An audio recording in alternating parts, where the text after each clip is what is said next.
People think computer science is the same as in, okay, you're just able to get your degree and you'll have people fighting over you, employers fighting over you. But I don't think this is just applicable to computer science majors. I'm going to say this is applicable to almost every other major in university. It's not the same anymore. Idiots can go and get their degrees nowadays. You could go and get your degree and the person knows nothing, unfortunately. Back then, 15, 20 years ago, you had your bachelor's degree and everyone viewed you as an intelligent person with wisdom. And now our upcoming CS graduates know absolutely nothing. Have you seen those videos where people go up to computer science majors and ask them what programming language this is, and they know absolutely nothing? They can't even differentiate C++ from Python. And these are the same exact students that go up to you and say, oh, I can't find an internship. I have no internships. I put in 50, 100 internships and nobody answered me. But then when you ask them, hey, can I look at your resume? All they have is a Snake game that they made with the help of Copilot. If you're going to be lazy in university, please do not choose a STEM-related field because it will not work out for you. And I'm not even denying the fact that people back then in computer science had it easier than us. They did, or that's what people think. Nowadays, you have everybody just trying to ChatGPT their way through all their answers, their data structures, all their assembly code, absolutely everything. And you didn't do that back then. You couldn't do that back then.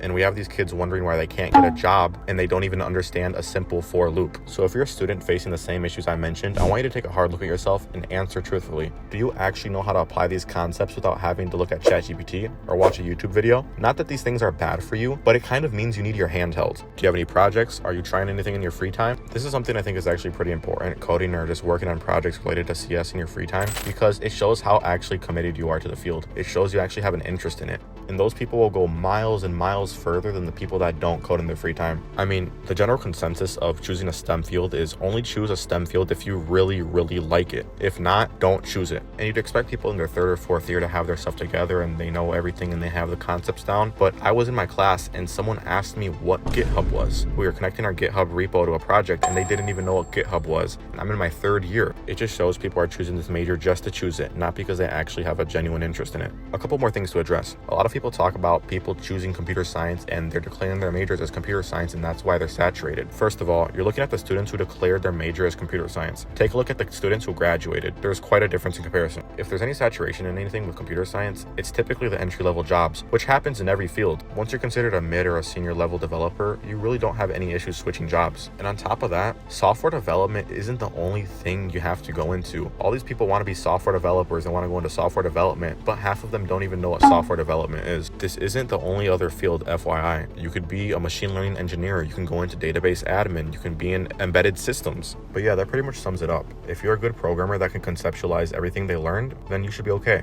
And if you're a bad programmer who basically cheated their way through everything, you're gonna have a hard time. And for those who are in denial, I want you to do a little exercise. For those familiar with the Feynman technique, it's essentially a technique where you basically talk to someone and they ask you questions and you explain said topic to that person as if they knew nothing about it. The idea is that you should be able to fully explain to the person in depth what it is and help them understand it. Open up ChatGPT, tell them all the classes you've taken, and ask them the role play with the Feynman technique for you. I want you to talk in depth about every single topic and explain it to ChatGPT. It's going to ask you follow-up questions, what this means, etc., and you might realize that you don't actually know as much as you think you know. I hope this video actually clears up any worries for anyone maybe that are, having some doubts about choosing computer science. To be fair, if you are a good programmer, I'm pretty sure you already know you won't have an issue and you'll be fine. And if you're struggling right now and you don't really remember anything from school, then now is the time to study. No matter what year you're in, work on side projects, learn on your own. You have to get to it.